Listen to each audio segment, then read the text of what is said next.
श्री स्वामी समर्थ। कैसे आप सब लोग? आई होप स्वस्थ मस्त मजे में हो गए। और आज है नवरात्रि का, चैत्र नवरात्रि का 5वां दिन। 5वें दिन माता का नाम है स्कंद माता। माता पार्वती ने स्कंद माता का रूप लिया था और इसी बीच माता ने भगवान कार्तिकेय को जन्म दिया था, जिनका कार्तिकेय भगवान का नाम है स्कंद, जिनका दूसरा नाम है स्कंद। तो आइए, तो नवरात्रि में क्या करना चाहिए? मैं बार बार यही कहती हूँ, नवरात्रि में जितनी हो सके अपनी कुल देवी की सेवा करनी चाहिए। तो अपनी कुल देवी की सेवा करनी चाहिए सबसे ज़्यादा, जितना हो सके उतना कुल देवी की सेवा। सेवा मतलब क्या? उनके पास बैठिए, 10 मिनट बैठिए, उनकी पूजा करिए, उन्हें उनका नाम संकीर्तन लीजिए, भजन करिए। हम मंदिर में नहीं जा सकते तो क्या हो गया, घर में बैठे बैठे भी हम ये सारी चीज़ें कर सकते हैं। क्या करना है? आपके कुल देवी का बीज मंत्र आपको यह होना चाहिए। अगर आप अपने कुलदेवी, आपकी कुलदेवी क्या कौन सी है ये पता नहीं हो, तो उसके लिए क्या करना चाहिए? आपके जो पूर्वज हैं, मतलब आप पूर्वज तो अभी बहुत दूर की बात है। आपके घर में जो बड़े बूढ़े हैं, दादा दादी, नाना नानी, जो भी है, नाना नानी से तो नहीं पूछ सकते, दादा दादी से ही पूछना पड़ेगा। तो आपके जो दादा दादी, परदादा परदादी है अभी इस वक्त, तो उनसे इस बारे में चर्चा करिए, मालूम करिए कि आपकी कुल देवी कौन सी है। तो कुल देवी उस हिसाब से, मतलब कि महालक्ष्मी माता है तो महालक्ष्मी का बीज मंत्र आता है, ओम महालक्ष्मी नमो नमः श्री विष्णु पत्नी से, सॉरी, ओम महालक्ष्मी नमो नमः, ये महालक्ष्मी का बीज मंत्र है। तो उस मंत्र का जाप करिए। माता को कुमकुम अर्चन बहुत पसंद है। अगर आप कुमकुम अर्चन करते हो, जैसे मैंने कल के वीडियो में बताया हुआ है कि कुमकुम अर्चन करने से बहुत ही प्रभावशाली सेवा होती है वो। उसमें ज़्यादा टाइम नहीं लगता है, ज़्यादा से ज़्यादा 1 घंटा लगता है, उससे ज़्यादा टाइम नहीं लगता। और 1 घंटा अवश्य हम पिक्चर निकालने के लिए निकाल सकते हैं, मोबाइल देखने के लिए निकाल सकते हैं, तो हम पूजा के लिए 1 घंटा क्यों नहीं निकाल सकते? किसी के आप भजन में जाने से अच्छा है अपने मंदिर के सामने आसन बिछा के भगवान के सामने, भगवान को सुनाई दे, इस तरह से उनसे बात करने में बहुत ज़्यादा आनंद मिलता है। और आप कभी कल करके देखिए, आपको खुद को ही पता चलेगा कि मैं क्या कहना चाहती हूँ। क्या होता है कि जब तक आप अपने घर के माँ को प्रसन्न नहीं करोगे, तो औरों को प्रसन्न करके आपको कोई फल मिलने वाला नहीं है, क्योंकि सबसे बड़ी तारनहार आपकी घर की माँ है, कुल देवी है। तो आप, जो आपके घर का प्राण है, तो उस प्राण को जीवित रखने के लिए उस प्राण की सेवा करिए।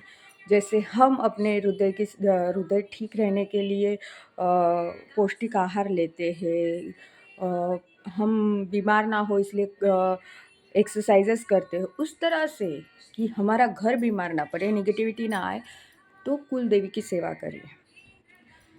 ठीक है? तो इसी के साथ हम श्री सूक्त का पठन करते हैं। और फिर से कहूँगी कि कुल देवी सबसे आगे होती है जीवन में। अगर किसी की सेवा सबसे पहले करनी है तो कुल देवी की करनी है, बाद में सभी भगवानों की करनी है। ये हमारे स्वामी महाराज हमें शुरुआत से कहते आ रहे हैं। तो श्री सूक्त। हे अग्निदेवा, गौरांगी रत्न लावण्य संयमी मृगरूपिका, हे मरजतलंग रत्नालंकारी लक्ष्मी ओ घरी मम, स्थिर अविनाशी ऐसे नारायण वृद्धि द्या मला, लाभे साधन संपत्ती रत्न गो अश्व गजधन अश्व रथारूढ गज, वेढलेलो वा स्थिर सानिध्य, हर्ष दे लावण्य तेजसी लक्ष्मी घरी असो, सुष्मिता सोन अलंकारे दरिद्र भक्त तोषिणी, पद्मासन पद्मकांती महालक्ष्मी ये घरी मम, रजत चंद्राणिनी तेजसी उज्ज्वल कीर्ती ख्यातती, अग्नि वरुण यम देवेंद्र कुबेर तुझ पूजिती, दारिद्र्यवारी आमचे गे माये कमलाने, भक्तांची पूर्ण करी काक्षा वैभव संपत्ती येऊ दे, तुझ्या कृपेने पिकल्या हेम बेलफळा मम, अज्ञान दारिद्र्य घालवी लक्ष्मी तू वरदायिनी, या जगी या भारतवर्षी ऐश्वरी सुयश सिद्धी दे, भुकेल्या तहानलेल्या ना सशक्त दीन दुर्बळा, जगदंब महालक्ष्मी चिंतामणी दे सुकीर्ती, भक्त विनवणी तुला आई होई मंगलदायिनी, पृथ्वी रूपा तू माये त्रिखंडात अजिंक्य ही, वत्सले आराध मूर्ती तू मातृभूमी विजय जय, मनोरथारथी बेसली दे धान्य धन गजाश्वही, गोवश कामधेनुसा माझे घरी असो कृपे, श्री बुद्धी लाभू दे कीर्ती लक्ष्मीपुत्र कर्मदा, मम गृही राही कमले ऐश्वर्य वैश्य चालवणी, जल देवी जलवर्षे धनधान्यादी वस्तूची विपुलता लक्ष्मी सुतासे, ठेवी क्लिचित मम घरी असो वत्सले सोमरूपदीप्ती कांती पुष्कराभिषेकमती हिरण्यमयी कांचदे देवी गौरी लक्ष्मी ये घरी मम अग्निदेवी अशा लक्ष्मी जलधारी धर्ममंडिनी गळा कमळामाळा ते जैसे शशी प्रेमळा स्थिरा विनाशी ऐश्वर्य अग्निदेवा ठेवी सतत लाभो पशुधन गोवश मित्र सहवास सदा सुचिरभूत मने सुस्नात रोज हवन भक्त जो करी श्री लक्ष्मी सुताने या लक्ष्मी नांदेल त्या घरी। तो सुचिरभूत मतलब क्या? सुचिरभूत मतलब कि आपकी सुबह उठने के बाद नित्य क्रिया करके स्नान आदि करके साफ सुथरे धोए हुए वस्त्र पहन के भगवान के पास बैठ के भगवान का मंदिर साफ करना, भगवान का फोटो हो तो उसको पोज देना, उसे टीका लगाना, मूर्ति हो तो मूर्ति को भी नहला के टीका लगाना। ठीक है, तो उसे कहते हैं सुचिरभूत।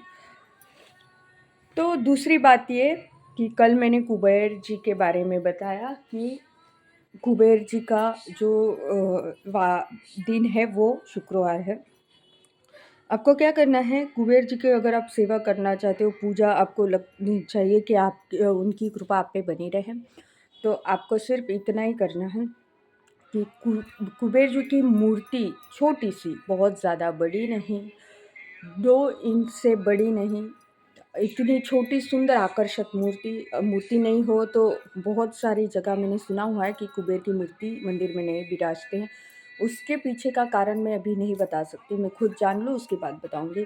पर जहाँ तक मैंने बहुत लोगों के यहाँ देखा है कि कुबेर जी का यंत्र, जैसे मेरा श्री यंत्र है वैसे ही कुबेर यंत्र भी आता है। तो कुबेर जी के यंत्रों को पंचामृत से स्नान नहीं कराते हैं, उन्हें मन से पंचामृत स्नान कराइए। फिर मध जो होता है हनी, उससे स्नान कराइए, सादे पानी से, थोड़े गर्म पानी से, फिर से सादे पानी से, ऐसे स्नान कराइए। फिर उनकी जो मूर्ति या यंत्र है उसे पोंछ दीजिए।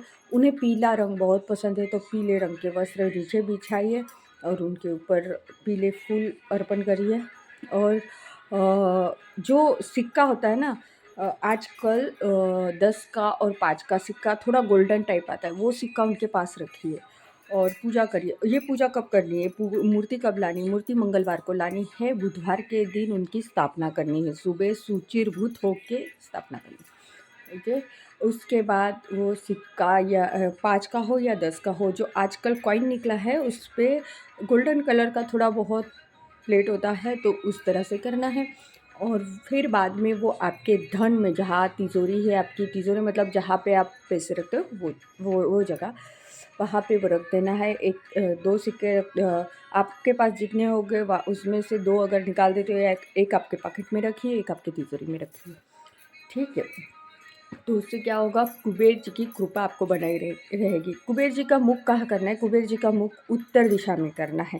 अब आप कहोगे कि कुबेर जी का मुख अगर उत्तर दिशा में करेंगे तो हम जब पूजा करेंगे तो दक्षिण दिशा में हो जाएगी। तो दिशा सब एक जैसी होती है, मतलब कि कोई आगे पीछे नहीं होता है। ये सब मतलब कि शुभ अशुभ हमारे मानने पे है। जब तक हम सादे सिंपल मन से करेंगे, सिंपल भाव से करेंगे एकदम, तो वो पूजा भगवान को तो बहुत प्रिय है। कोई भी मन में विचार किए बिना अगर आप पूजा करते हो ना, तो वो पूजा आपकी फलनी है। और सबसे बड़ी पूजा ये है कि किसी का अपमान मत करिए, किसी को ऐसा कुछ शब्द ना बोल दीजिए कि जिसकी वजह से वो इंसान दुखी हो जाए और उसकी दिल से कोई ऐसी बात निकले जिसकी आह हमें लगे, क्योंकि सबसे गलत बात तो वही होती है। अगर हमारा कर्म अच्छा होगा तो ये हमारा धर्म अच्छा होगा। और क्या होता है कि भगवान तो माफ़ कर ही देता है, पर हमारे कर्म हमें कभी माफ़ नहीं करते और हमारा पीछा कभी नहीं छोड़ते। तो कर्म अच्छे करिए, हो सके उतना किसी का दिल ना दुखाइए, बिना वजह किसी को कोई अशब्द ना कहिए, क्योंकि कभी कभी हमारे बोलने से और सामने वाले इंसान के साथ वो चीज़ होने से वो एक ही समय निकल जाता है और तब वो इंसान आपको याद करता है कि इसने मेरे बारे में गलत बोला, इसलिए मेरे साथ गलत हुआ। कभी भी किसी का दिल मत दुखाइए, आत्मा मत दुखाइए, क्योंकि वही कर्म और वही धर्म है हमारा। तो इसी के साथ में यही वीडियो यहाँ पे समाप्त करती हूँ। फिर से एक बात कहूँगी कि आप अपनी कुल देवी की सेवा करिए। तब तक के लिए स्वस्थ रहिए, मस्त रहिए। श्री स्वामी समर्थ।